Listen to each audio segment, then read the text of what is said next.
শ্বশুরমশাইয়ের সাথে সেই রাতে ব্যায়াম করার অভিজ্ঞতা এতটাই ভালো ছিল যে আজকেও আমি ভাবতে লাগলাম হয়তো আজও আমাদের একটু ব্যায়াম করলে আরাম হবে। আমি আবারও শ্বশুরমশাইয়ের ঘরের দিকে পা বাড়ালাম। হ্যালো বন্ধুরা, আজ আমি এক শীতের রাতে আমার জীবনের এক অন্যরকম অভিজ্ঞতার কথা শেয়ার করছি। আমি তখন আমার শ্বশুর বাড়িতে থাকতাম। বাড়িতে ছিলাম আমি আর আমার শ্বশুরমশাই। আমার স্বামী রমেশ কাজের জন্য বাইরে থাকেন। বছরে 1 বা 2 বার বাড়িতে আসেন। আমার শাশুড়ি গত 2 বছর আগে মারা গেছেন, তাই বাড়ির সমস্ত কাজ এখন আমার ওপর। সেই রাতে ঠান্ডা ছিল অসহ্য। ঘরের কাজ শেষে রাত 9টার দিকে আমি শুয়ে পড়লাম, কিন্তু যত রাত বাড়তে লাগলো তত শীতও যেন আরও বেড়ে গেল। আমি কম্বলে নিজেকে মুড়িয়ে শুয়ে থাকলেও কোনোভাবেই আরাম পাচ্ছিলাম না। শীতে হাত পা জমে আসছিল আর ঘুমও হচ্ছিল না। তখন আমার বান্ধবী রিনার কথা মনে পড়ে গেল। সে একবার বলেছিল, যদি খুব ঠান্ডা লাগে তবে শরীর সচল রাখতে কিছু ব্যায়াম করো, এতে শরীর গরম হয়ে যাবে আর ঠান্ডাও কমে যাবে। আমি ভাবলাম ঠিকই তো, ব্যায়াম করলে শরীর গরম থাকবে, কিন্তু একা একা ব্যায়াম করলে খুব একটা কাজ হবে না। তখন ভাবলাম শ্বশুরমশাইকে ডাকি। তিনি বরাবরই স্বাস্থ্য নিয়ে সচেতন এবং মাঝে মাঝে আমার সাথেও কিছু হালকা ব্যায়াম করেন। আমি শ্বশুরমশাই ঘরের দিকে গেলাম। দরজায় নক করে বললাম, বাবা, আপনারও কি শীতে ঘুম আসছে না? আমি ভাবছিলাম দুজনে মিলে যদি একটু ব্যায়াম করি তাহলে শরীর গরম হয়ে যাবে, এতে হয়তো ঘুমও ভালো হবে। শ্বশুরমশাই আমার কথা শুনে বললেন, ঠিক বলেছ মা, চলো ব্যায়াম করি, এতে শরীরে রক্ত চলাচল ভালো হয় এবং শীতও কম অনুভূত হয়। আমরা দুজনেই ঘরের মধ্যে হালকা কিছু প্রসারিত ব্যায়াম শুরু করলাম। শ্বশুরমশাই কিছু যোগাসন শিখিয়েছিলেন আমাকে, সেগুলো করলাম। তিনি বললেন, এইভাবে ধীরে ধীরে শ্বাস নাও, শরীর একটু নরম হবে, আর এই আসনটা করলে কোমরের ব্যথাও কমবে। আমি তার কথা শুনে ব্যায়ামগুলো করতে লাগলাম। কয়েক মিনিটের মধ্যে শরীরের রক্ত সঞ্চালন বাড়তে লাগলো আর শরীরও গরম হতে শুরু করলো। শ্বশুরমশাইয়ের সাথে হালকা হালকা কিছু যোগব্যায়াম করে আমাদের শরীরের শীত কাটিয়ে উঠতে শুরু করলো। আমরা দুজনেই ধীরে ধীরে ব্যায়ামের শেষে এসে আরাম করে শুয়ে পড়লাম।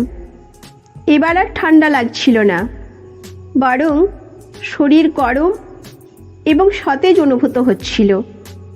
ব্যায়ামের পর আমাদের শরীর ও মন দুটোই বেশ আরাম পেল আর দ্রুতই ঘুমও এসে গেল। সকালবেলা ঘুম ভাঙার পর আমি দেখলাম রাতে ভালো ঘুম হওয়ায় শরীর বেশ ফুরফুরে লাগছে। শ্বশুরমশাইও বেশ খুশি মনে উঠলেন এবং বললেন, দেখলে মা, ব্যায়াম করা কত উপকার, ঠান্ডাও চলে গেল আর আমাদের রাতটাও ভালো কাটলো। এরপর থেকে প্রতি শীতের রাতে যদি খুব বেশি ঠান্ডা লাগতো আমরা দুজনেই হালকা ব্যায়াম করতাম। এতে শুধু শীতেই কমে যেত না, আমাদের শরীরও সুস্থ থাকতো। এইভাবেই আমাদের দিনগুলো চলতে থাকে আর আমরা দুজনেই সেই বিশেষ রাতের কথা মনে রেখে হাসি বিনিময় করি। পরের রাতেও ঠান্ডা তীব্র হতে শুরু করলো। আমি শুয়েছিলাম, কিন্তু আগের রাতের মতোই ঠান্ডার কারণে কিছুতেই আরাম পাচ্ছিলাম না। শ্বশুরমশাইয়ের সাথে সেই রাতে ব্যায়াম করার অভিজ্ঞতা এতটাই ভালো ছিল যে আজকেও আমি ভাবতে লাগলাম হয়তো আজও আমাদের একটু ব্যায়াম করলে আরাম হবে। আমি আবারও শ্বশুরমশাইয়ের ঘরের দিকে পা বাড়ালাম। দরজায় হালকা নক করতেই তিনি দরজা খুলে দিলেন।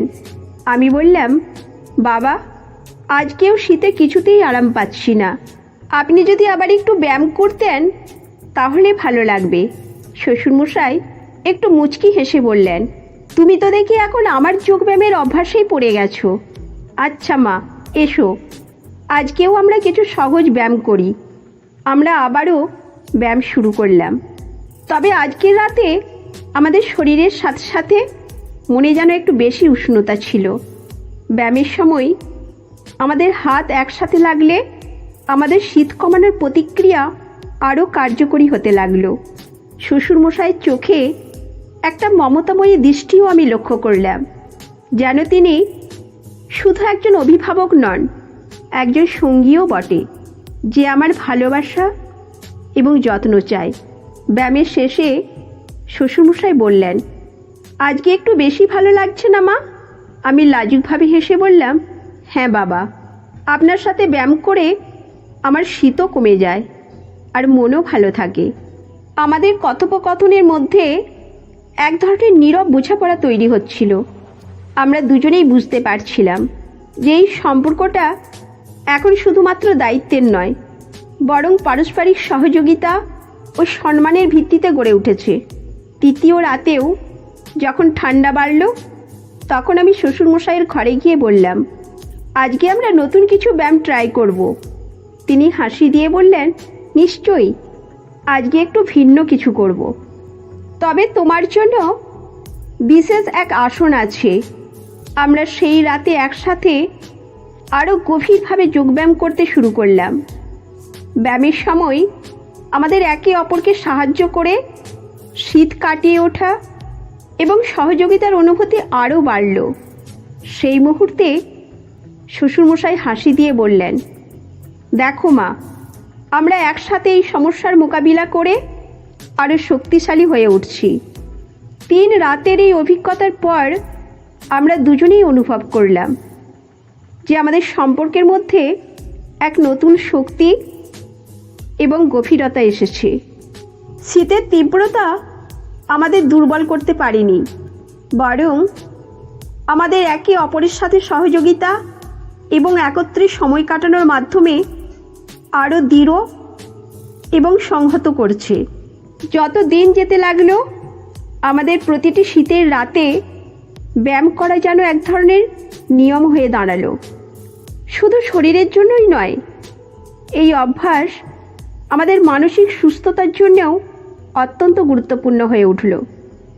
আমাদের মধ্যে সহযোগিতা এবং বিশ্বাসের যে বন্ধন গড়ে উঠেছে, তা আমাদের সম্পর্ককে আরও মজবুত করেছে।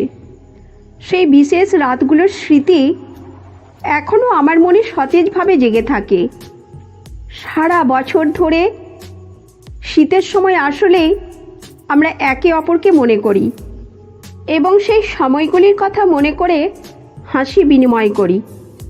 এই অভিজ্ঞতা আমাদের শেখায় যে একসাথে চলার এবং একে অপরকে সহায়তা করার মাধ্যমে আমরা জীবনের চ্যালেঞ্জগুলিকে আরও সহজে অতিক্রম করতে পারি।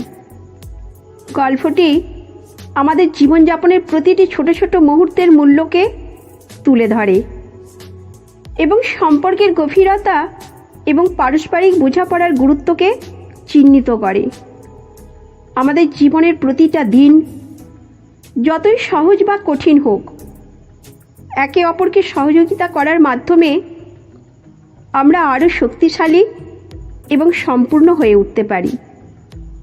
এই গল্পটি আমাদের শেখায় যে সম্পর্কের গভীরতা এবং পারস্পরিক বোঝাপড়া কতটা গুরুত্বপূর্ণ। শ্বশুর ও পুত্রবধূর সম্পর্ক শুধু সামাজিক দায়বদ্ধতা নয়, বরং একে অপরের প্রতি যত্ন, সম্মান এবং সহযোগিতার উপর ভিত্তি করে গড়ে উঠতে পারে। এছাড়াও স্বাস্থ্য ও শরীরচর্চার গুরুত্বের কথা আমাদের মনে করিয়ে দেয় গল্পটি। নিয়মিত ব্যায়াম শুধু শারীরিক সুস্থতাই নয়, মানসিক স্বস্তিও আনে, যা জীবনের নানা সমস্যার সমাধানে সহায়ক হতে পারে। সর্বোপরি পরিবারের সদস্যদের একসঙ্গে সময় কাটানো এবং একে অপরের পাশে থাকার সম্পর্ককে আরও মজবুত করে তোলে। আমরা শিখতে পারি দৈনন্দিন জীবনের ছোট ছোট মুহূর্তগুলিও গভীর সংযোগ এবং নতুন সম্পর্কের জন্ম দিতে পারে। তো বন্ধুরা, এই গল্পটি যদি আপনাদের ভালো লেগে থাকে তাহলে অবশ্যই চ্যানেলটি সাবস্ক্রাইব করবেন এবং আপনার মূল্যবান মতামত জানাবেন। ততক্ষণ পর্যন্ত ভালো থাকুন, সুস্থ থাকুন। ধন্যবাদ।